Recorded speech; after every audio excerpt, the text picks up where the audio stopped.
Ini saya kira saya hanya sedikit saja menyampaikan buah pikir saya menyimak kondisi lingkungan yang terjadi di Sumatera Utara akibat industri ekstraktif.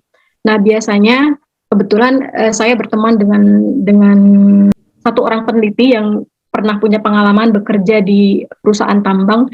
Jadi perusahaan tambang biasanya dia memiliki 3 fase. Fase awal sebelum produksi ya. Jadi ini fase apa istilahnya? Fase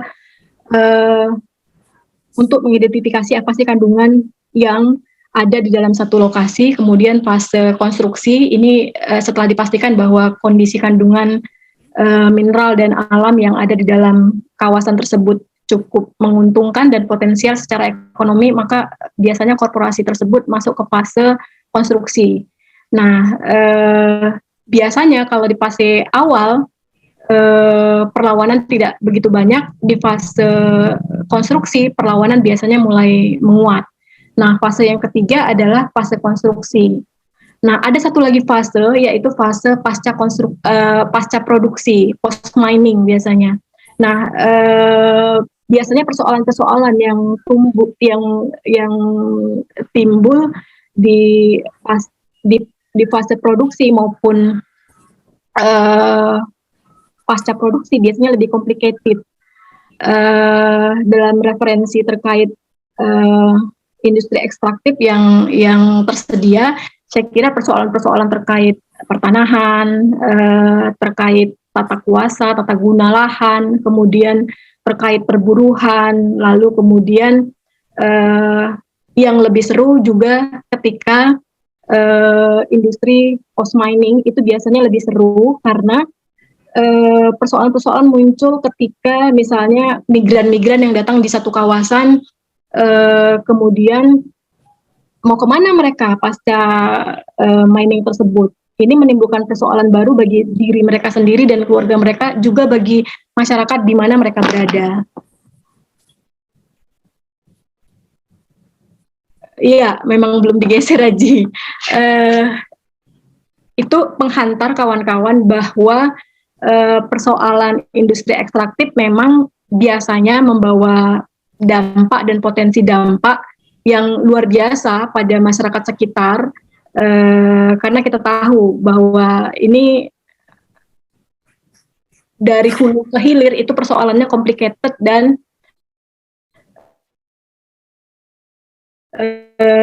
beragam-ragam. Ya, saya ingin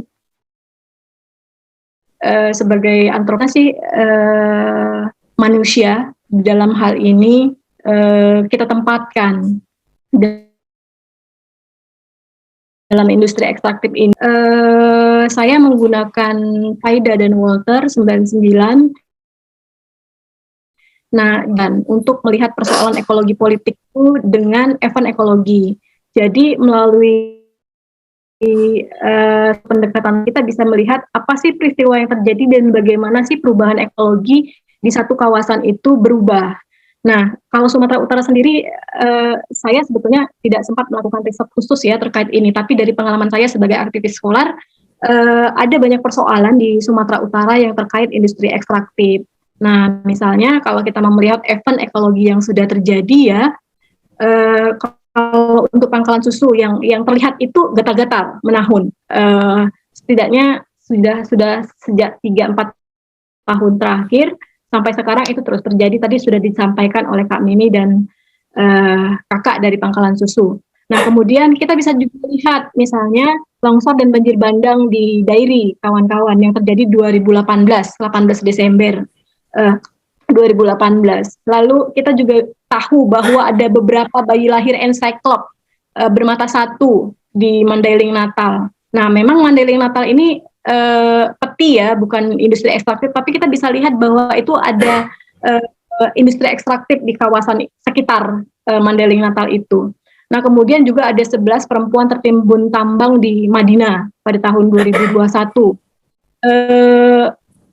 Itu segelintir saja mungkin kasus yang bisa saya paparkan bahwa peristiwa-peristiwa ekologi ini bisa kita tracking kawan-kawan, dan harusnya ini sebetulnya menjadi peringatan dini, early warning system, bahwa sebetulnya kalau kita melihat perubahan iklim dalam 3 window terakhir, maka sebetulnya Sumatera Utara sudah menunjukkan tanda-tanda yang sebetulnya menunjukkan krisis ya, bahwa potensi perubahan iklim itu sudah terjadi. Kemarin di diary itu sepengetahuan saya bahkan sudah terjadi hujan es, hal yang nggak pernah terjadi di Sumatera Utara. Nah, soal-soal inilah yang harusnya menjadikan kewaspadaan kita harus didahulukan. People itu harus first didahulukan, apalagi pembangunan ekstraktif yang di mana kawasan itu berada itu akan melibatkan di sekelilingnya, zona 1, zona 2, zona 3, yang masing-masing lokasi ini kita bisa melihat sebetulnya dampak dari misalnya Baye Ensiklop, kita tahu itu dampak dari penggunaan merkuri. Kita tahu gatal-gatal di Menahun, di Pangkalan Susu itu dampak dari debu paba yang terus-menerus masuk ke sistem ekologi yang ada di kawasan itu. Nah, kita tahu bahwa sebetulnya banjir bandang di daerah itu terjadi karena penggundulan hutan terjadi luar biasa seiring dengan lubang-lubang eksplorasi di kawasan itu oleh PT DPM. Nah, kita tahu juga bahwa perempuan yang tertimbun tambang di Madinah itu bukan terjadi, bukan hal yang biasa yang terjadi di kawasan itu.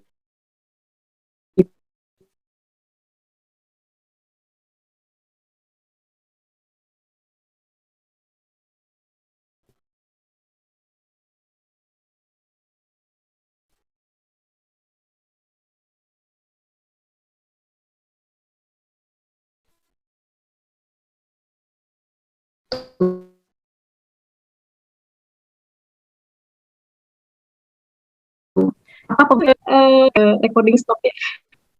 Ya, arena multiskala ini maksudnya adalah bahwa kita bisa melihat situasi krisis sosial ekologis dan krisis ekologi politik yang terjadi itu dalam skala yang terkecil, bahkan sampai rumah tangga. Bagaimana dampak industri PLTA batubara di Pangkalan Susu itu sudah berdampak bahkan sampai ke keluarga, anak-anak sakit, ketahanan pangan terganggu. Tadi sudah digambar, mau menelayan juga itu harus semakin jauh. Ini soal-soal yang sudah terjadi, dan dari skala rumah tangga itu kita bisa tarik bahwa itu juga berpengaruh ke lingkungan, berpengaruh di tataran desa dan kampung, secara regional Kecamatan Pangkalan Susu sudah terdampak, lalu terusnya kita harus bisa tarik arenanya itu di multiskala, dan harus dapatkan informasi-informasi yang sudah disampaikan oleh Kak Mimi dan Kak Tonah ya, tadi itu sudah memperlihatkan bahwa persoalan ini tidak sederhana, kira-kira begitu. Nah, belum lagi Pangkalan Susu itu sebetulnya punya latar belakang yang cukup panjang krisisnya. Jadi keberadaan industri ekstraktif bumi dan gas Pertamina di sana itu sudah 150 tahun, sudah 1,5 abad. Nah, itu kemudian semakin dipengaruhi oleh keberadaan PLTA, dan dampaknya luar biasa karena yang diserang bukan hanya kondisi, bukan hanya ekstraktif dari bawah tanahnya saja diekstrak ya, tapi kemudian industri ekstraktif yang lain menempatkan lokasi itu sebagai hilir dari industri ekstraktif dengan adanya PLTA batubara Pangkalan Susu itu. Nah, ini jadi soal Bapak Ibu sekalian, karena kemudian akhirnya masyarakat yang terdampak di situ mengalami lapisan layer yang berlapis-lapis dan seolah-olah tidak ada jalan keluar ketika negara kemudian mengamini proyek pembangunan dengan energi fosil ini. Nah, tapi satu titik kita bisa melihat bahwa sebenarnya keluarga itu bisa menjadi aktor multiskala yang dari tataran kecil itu bisa menentukan kebijakan NGO, TNC maupun negara sendiri. Jadi hari ini kawan-kawan sudah didukung oleh teman-teman NGO misalnya untuk menolak energi fosil. Itu satu hal. Tapi bagaimana kemudian keluarga ini bisa menjadi aktor multiskala untuk mempengaruhi TNC dan negara untuk bisa juga merubah kebijakannya betul-betul memang mempertimbangkan keberadaan mereka. Nah, yang kedua, kita bisa melihat dari ranah relasi kuasa yang timpang. Jadi kalau kita melihat ini,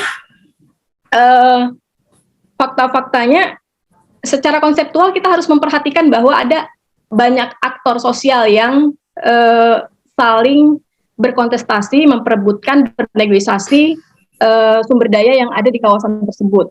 Dan ini mempengaruhi hasil dan sikap orang-orang, aktor-aktor tersebut terhadap lingkungan. Nah, saya sudah tulis rujukannya kawan-kawan. Jadi faktanya adalah kemudian kita sebagai kelompok sosial yang membela masyarakat itu masih belum menggunakan politik identitas dalam relasi kuasa yang timpang tersebut. Dalam konteks apa? Menaikkan posisi tawar masyarakat lokal di hadapan TNC dan negara. Nah, yang kedua, regulasi yang ada kerap memposisikan masyarakat lokal jauh dari partisipasi, apalagi dalam konteks FPIC ya, Free Prior Informed Consent tadi yang sudah disebutkan oleh kawan-kawan. Jadi ini soal-soal kalau kita melihat relasi kekuasaan yang harus kita perhatikan dan bagaimana sih posisi masyarakat lokal itu berada. Nah, selanjutnya saya ingin memperlihatkan bagaimana artikulasi dan kontestasi terjadi di satu kawasan. Ini tidak merujuk satu lokasi, tapi mungkin dengan susu. Nah, biasanya identitas lokal people atau indigenous people itu jarang sekali digunakan dalam kasus-kasus industri ekstraktif. Jadi ada resistensi yang kuat terhadap kasus-kasus ini, kekhawatiran misalnya masyarakat terpecah, dan lain-lain, kira-kira begitu. Sehingga kemudian indigenous people ini jarang digunakan. Padahal ini adalah term internasional yang bisa mengkalibrasi perjuangan masyarakat itu agar posisinya menjadi semakin naik. Karena memang sudah ada regulasi-regulasi internasional yang memposisikan posisi indigenous people ini maupun orang lokal cukup baik untuk mendapatkan hak-haknya. Nah, yang kedua, di dalam artikulasi dan kontestasi ini biasanya masyarakat korban itu masih diwakili oleh segelintir kecil masyarakat korban atau pihak-pihak di luar masyarakat korban.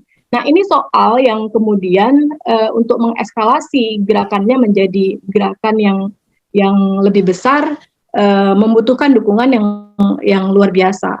Nah, saya mencontohkan pada potensi kontestasi antar agensi pada kasus masyarakat Lindu merujuk Taniali tahun 2000. Jadi pada kasus masyarakat Lindu tersebut orang-orang pendatangnya adalah orang Bugis, tapi kemudian ada orang Lindu di situ yang orang lokal. Nah, orang Bugis ini merasa terancam dengan isu indigeneity yang menguat di masyarakat Lindu sebagai penduduk asli. Nah, konteks yang sama mungkin bisa kita lihat di Dairi ya, ketika orang Toba merasa terancam keberadaannya dengan indigeneity isu yang dimainkan oleh orang Pakpaknya menghadapi PTDPM. Walaupun sebenarnya masing-masing punya latar belakang dan penjelasan kenapa pilihan-pilihan itu diambil. Nah, dalam kasus masyarakat Lindu ini, orang Lindu itu berpersepsi terkait keberadaannya tentang adat, artikulasi, relasi terhadap kekuasaan kepemimpinan adat itu ternyata beragam kondisinya, persepsinya. Dan yang paling penting adalah siapa sih sebetulnya yang mengartikulasikan keberadaan mereka sebagai orang lokal atau indigenous people, apakah mereka sendiri atau orang lain atau NGO-nya atau misalnya justru korporasi yang menggunakan identity itu untuk memilah antara orang Bugis dan orang rindunya. Kemudian yang ketiga adalah bagaimana NGO yang memiliki prioritas atas visi dan tujuan gerakan itu membangun koneksi aksi yang pada kasus ini kadang-kadang itu tidak sejalan dengan dibawanya. Nah, hal inilah yang harus jadi perhatian kita bersama, kawan-kawan, bagaimana misalnya kepentingan suara kepentingan korban itu sebetulnya apa sih isu utamanya kira-kira, apakah energi fosil atau misalnya hak atas anak atau apa, tentunya itu harus berdasarkan refleksi dan kebutuhan. Nah, saya ingin menyetir tentang pembangunan berbasis hak. Sebenarnya sudah berkali-kali disampaikan oleh teman-teman narasumber yang lain. Saya hanya ingin menegaskan bahwa konsep keadilan lingkungan itu rangka asasi manusia sebenarnya sudah tersedia. Nah, itu diadopsi dalam UN Declaration on the Right to Development pada 1986. Nah, diperkuat kembali dengan puncak deklarasi dan program aksi WINA, Declaration Program Action pada tahun 93, lalu kemudian itu terkait hak untuk pembangunan atas hak atas pembangunan adalah hak asasi manusia. Nah, Indonesia sendiri mengadopsi VDPA di dalam ranah HAM dan juga kemudian turun melalui MDGs, SDGs dan lain sebagainya. Nah, kita mengetahui bahwa pendekatan berbasis hak ini itu terkoneksi, ada kemelekatan dengan HAM. Jadi satu saja hak masyarakat dicabut, maka hak-hak yang lainnya itu akan dicabut. Jadi hak yang dicabut di sini kalau dalam kasus Pangkalan Susu adalah hak atas kesehatan, kalau saya kira ya. Nah, kemudian ini berkonsekuensi hilangnya hak atas lingkungan, hilangnya pendidikan yang baik, hilangnya hak atas mata pencaharian yang layak, hilangnya hak atas keamanan dan lain sebagainya yang bisa dikoneksikan. Jadi satu saja hak yang dirampas di sini itu akan merampas hak-hak yang lain. Nah, kemudian unsurnya itu adalah partisipatif. Nah, kita tahu bahwa ternyata FPIC itu tidak jalan prosesnya di kawasan itu. Ini soal yang harusnya bisa memperkuat advokasi kita bahwa proses partisipatifnya tidak jalan, dokumennya tidak tersedia untuk FPIC. Nah, yang ketiga, akuntabilitas. Nah, kita tahu juga kan bahwa ternyata PLTA Pangkalan Susu tidak bertanggung jawab dengan menghamburkan faba seperti yang diungkapkan tadi oleh Kak Mimi, itu luar biasa jumlahnya per hari. Nah, yang keempat itu perlindungan kelompok rentan. Jadi kita harus memastikan bahwa di sana ada bahwa ada anak, bahwa ada orang lokal. Kalau yang saya pahami di sana kemarin Banjar dan Aceh justru ya yang mayoritas. Nah, mungkin kita bisa menggunakan juga kelompok petani atau kelompok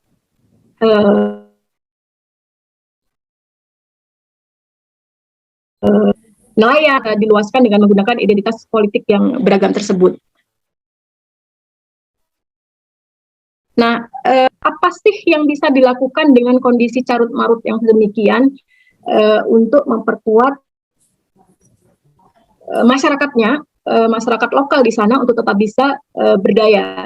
Nah, saya kira salah satu pendekatan yang non-litigasi yang mungkin bisa digunakan adalah memastikan upaya untuk menggunakan pendekatan pembangunan inklusif itu bisa dilakukan oleh masyarakat lokal dengan memperluas supaya ada dukungan yang lebih luas dari masyarakat lokal, bukan hanya di Pangkalan Susu, tapi juga ada perhatian dari Sumatera Utara dan mungkin di Indonesia, lalu memastikan misalnya TNC mengharuskan sebelum misalnya diadopsi pendekatan untuk mengurangi energi fosil tadi sampai 5-10 tahun, apa yang bisa dilakukan oleh TNC-nya yang terlibat di dalam PLTU batubara ini untuk memastikan hak-hak masyarakat atas kesehatan bisa terpenuhi. Lalu kemudian apa juga peran yang bisa dilakukan oleh pemerintah di level terbawah sampai ke provinsi untuk memastikan bahwa memang benar PLTU batubara ini tidak merampas hak-hak masyarakat atas kesehatan, kemudian juga hak atas lingkungan dan hak atas kedaulatan pangannya ya. Karena prosesnya sudah cukup panjang, krisisnya juga sudah bukan hanya sampai ke udara, tapi penyakit yang diperlihatkan sudah sampai menahun itu memperlihatkan bahwa kebocorannya itu sudah sampai ke air tanah, bukan lagi hanya udara. Jadi perlu memang perhatian khusus melibatkan semua sumber daya yang ada di Sumatera Utara untuk memastikan ada jaminan kepada masyarakat korban di pangkalan susu agar terlindungi hak-haknya. Saya kira demikian sedikit dari saya. Terima kasih. Assalamualaikum warahmatullahi wabarakatuh.